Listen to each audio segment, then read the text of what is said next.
আসসালামু আলাইকুম। নতুন একটি পর্বে আপনাদের স্বাগতম জানাচ্ছি। আজকে শেয়ার করছি মজাদার মুরগির মাংসের চপ। চপ খেতে সবারই ভালো লাগে, তো তবে সেটা যদি হয় মুরগির মাংসের চপ তাহলে তার কথাই নেই, সবাই একদম কাড়াকাড়ি করে খাবে। আজকে শেয়ার করছি মুরগির মাংসের চপ তৈরির একদম সহজ একটা রেসিপি। একেবারে ঘরোয়া উপকরণে আপনারা এই চপটি তৈরি করতে পারবেন। তাহলে চলুন মূল রেসিপিটি দেখে নিই। প্রথমে আমি মাংসের কিমা তৈরি করব, আর তার জন্য আমি একটা প্যানে দিয়ে দিচ্ছি রান্নার তেল। তেলটা যখন কিছুটা গরম হয়ে গেছে ঠিক তখনই আমি দিয়ে দিচ্ছি তেজপাতা। একটি তেজপাতাকে আমি মাঝখান থেকে ছিঁড়ে দুভাগ করে দিয়েছি। দিচ্ছি 2 টুকরো দারুচিনি আর দিচ্ছি 3টি এলাচ। এবারে আমি একটু ভেজে নিচ্ছি। এবারে দিয়ে দিচ্ছি পেঁয়াজ কুচি। আমি এখানে 1/2 কাপ পরিমাণ পেঁয়াজ কুচি দিয়েছি। পেঁয়াজটা 30 সেকেন্ডের মতো ভেজে নিয়েছি। এবারে আমি দিয়ে দিচ্ছি কাঁচামরিচ কুচি। 1.5 চামচ আমি কাঁচামরিচ কুচি দিয়েছি। কাঁচামরিচগুলোকে আমি একটু ভালো করে কুচি করেছি, আপনারা লক্ষ্য করছেন। এই পর্যায়ে আমি দিয়ে দিব আদা রসুনের 2 চা চামচ আদা রসুনের পেস্ট আমি দিয়েছি। আদা রসুনটাকে আমি একটু ভাজা করে নিচ্ছি। তেলের মধ্যে আদা রসুনটা ভেজে নিলে আদা রসুনের যে একটা আস্তে গন্ধ আছে সেটা কিন্তু আর থাকে না। এ পর্যায়ে আমি দিয়ে দিব মাংসের কিমা। আমি এখানে মুরগির বুকের মাংস নিয়েছি 1 কাপ পরিমাণ, আর মাংসটাকে আমি ব্লেন্ডারে পেস্ট করে নিয়েছি। আপনারা চাইলে শিলপাটায়ও বেটে নিতে পারেন। এর সাথে আমি এবারে কিছু মশলা দিয়ে দিব। দিচ্ছি আমি 1 চা চামচ মরিচের গুঁড়া, লাল মরিচের গুঁড়া দিচ্ছি। 1/3 চামচ হলুদের গুঁড়া, 1/3 চামচ দিচ্ছি 1/2 চা চামচ ধনিয়ার গুঁড়া, আর 1 চা চামচ জিরার গুঁড়া। কাবাব তৈরি করতে গেলে অথবা চপ তৈরি করতে গেলে মশলা একটু বেশি দিতে হবে, মশলা ছাড়া কিন্তু খেতে ভালো লাগবে না। এ পর্যায়ে দিচ্ছি আমি পরিমাণ মতো লবণ। এবারে আমি একটু মিশিয়ে দিচ্ছি। কিমাটাকে আমি এভাবে ভেজে নিয়েছি।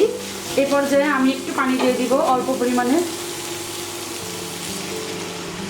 অল্প একটু পানি দিয়েছি আমি। পানি দিয়ে আমি একটু নেড়ে তারপর ঢেকে দিব। এতে করে কিমাটা খুব সুন্দর করে সেদ্ধ হয়ে যাবে। আমি 2-3 মিনিট সময় নিয়ে কিমাটাকে সেদ্ধ করে নিচ্ছি। পানিটা অলরেডি শুকিয়ে গেছে। এবারে আমি 1/3 চা চামচ জিরার গুঁড়া দিয়ে দিচ্ছি। রান্না হয়ে গেছে। এবারে আমি কিমাটাকে চুলা থেকে নামিয়ে নিচ্ছি, আর সেই সাথে পরবর্তী স্টেপে চলে যাচ্ছি। কিমাটাকে আমি একটা বোলে ঢেলে নিয়েছি, আর যখন একটু ঠান্ডা হয়ে গেছে হাতে ধরা যায় সেই পর্যায়ে আমি এগুলোকে একটু গুঁড়া গুঁড়া করে নিচ্ছি। দেখুন বড় বড় কিছু দানা রয়ে গেছে, আমি হাত দিয়ে একটু ভালো করে কচলে দিচ্ছি। এবারে কিমাটাকে মাখা হয়ে গেলে আমি আলু গ্রেট করে দিচ্ছি। 2টি মাঝারি সাইজের আলু আমি সেদ্ধ করে নিয়েছি, আর সিদ্ধ করে খোসা ছাড়িয়ে নিয়েছি। এ পর্যায়ে আমি গ্রেটার দিয়ে আলু গ্রেট করে দিচ্ছি। আলু গ্রেট করা হয়ে গেছে। এবারে আমি দিয়ে দিচ্ছি 2 টেবিল চামচ কাঁচামরিচ কুচি, দিচ্ছি বেরেস্তা 2 টেবিল চামচ। আমি পেঁয়াজ ভেজে বেরেস্তা করে নিয়েছি। এখন আমি দিচ্ছি জিরার গুঁড়া 1/3 চা চামচ জিরার গুঁড়া, দিচ্ছি অল্প একটু লবণ, আর দিয়ে দিচ্ছি ধনিয়া পাতা কুচি। 2 থেকে 3 টেবিল চামচ ধনিয়া পাতা কুচি দিতে হবে। কাবাব বা চপের জন্য ধনিয়া পাতা কুচিটা একটু বেশি দিতে হয়, তাহলে খেতে ভালো লাগে। সব শেষে আমি দিয়ে দিচ্ছি টমেটো সস। যদি আপনাদের হাতে সয়া সস থাকে বা সয়া সস খেতে আপনারা পছন্দ করেন তাহলে সয়া সসও দিতে পারেন, তবে শুধু টমেটো সস দিয়েও করা যাবে, এতে করে স্বাদের কিন্তু কমতি হবে না। এবারে আমি সবগুলো উপকরণ ভালো করে মেখে নিচ্ছি। এ পর্যায়ে আমি দিয়ে দিচ্ছি কর্নফ্লাওয়ার 2 টেবিল চামচ কর্নফ্লাওয়ার আমি দিয়েছি। আপনারা চাইলে বেসন দিতে পারেন অথবা ময়দাও ইউজ করতে পারেন। এখন আমি ভালো করে মিশিয়ে নিচ্ছি। মেখে নেওয়া হয়ে গেছে। এবার আমি কাবাবের শেপ দিব, আর তার জন্য আমি হাতে একটু তেল মাখিয়ে নিয়েছি। এখন আমি অল্প অল্প করে হাতে নিয়ে নিচ্ছি। একটা কাবাবের জন্য যতটুকু দরকার হয় প্রথমে আমি এরকম মুঠি করে নিচ্ছি।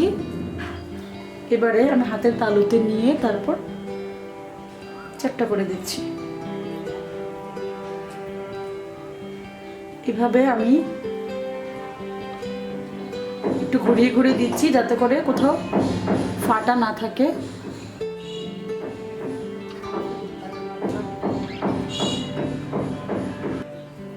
হয়ে গেছে।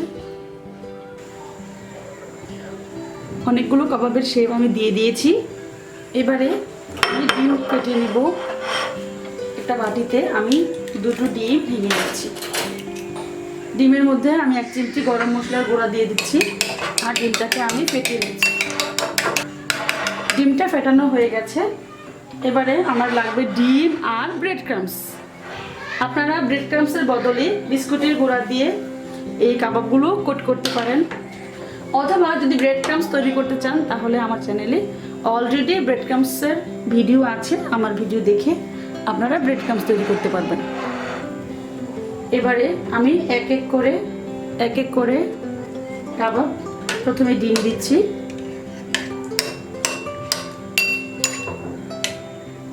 তারপর ডিম থেকে উঠিয়ে আমি ব্রেড ক্রাম্বসে নামিয়ে দিচ্ছি। এখন আমি ব্রেড ক্রাম্বসের গুঁড়া উপরে দিয়ে দিচ্ছি। ব্রেড ক্রাম্বস লাগানো হয়ে গেছে। আমি একটু এভাবে চেপে চেপে দিচ্ছি যাতে করে যে ব্রেড ক্রাম্বসগুলো উপরে আছে সেগুলো যাতে ভালো করে লেগে থাকে। এখন আমি কাবাবটাকে সরাসরি ডুবো তেলে দিয়ে ভেজে নিচ্ছি। ভাজার জন্য আমি চুলায় একটা কড়াই বসিয়ে দিয়েছি আর এতে তেল দিয়েছি। তেলটা যখন গরম হয়ে গেছে আর হাতে তেলের গরম একটা তাপ পাওয়া যাচ্ছে, তখন আমি কাবাবগুলো দিয়ে দিচ্ছি। এই সময় চুলার জালটাকে আমি মিডিয়াম থেকে লোতে রেখেছি। কাবাবগুলো দিয়ে সাথে সাথে আমি একটু স্থান চেঞ্জ করে দিচ্ছি যাতে করে তলাতে পুড়ে না যায়।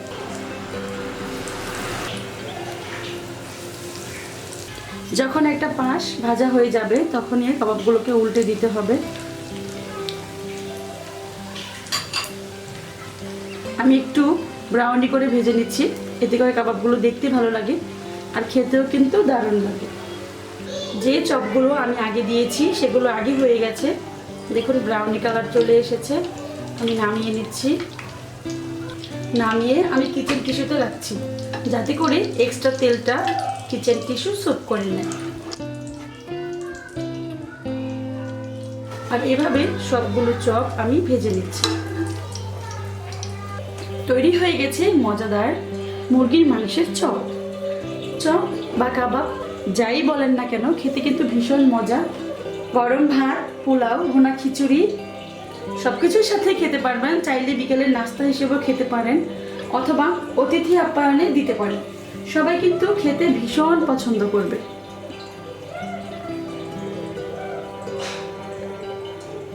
টমেটো সস দিয়েও পরিবেশন করা যাবে, দারুণ লাগবে।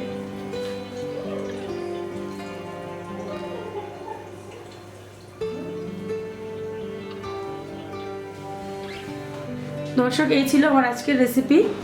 আমি আশা করছি আমার আজকের মুরগির মাংসের চপ আপনাদের কাছে দারুণ লেগেছে। ভিডিওটা দেখতে যেমন দারুণ হয়েছে, খেতেও কিন্তু ভীষণ মজা।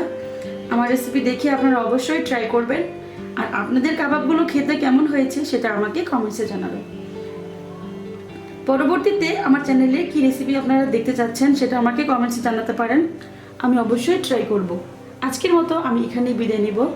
আপনাদের সাথে আবারও দেখা হবে নতুন কোনো রেসিপি নিয়ে। সেই পর্যন্ত আপনারা সবাই ভালো থাকবেন, সুস্থ থাকবেন।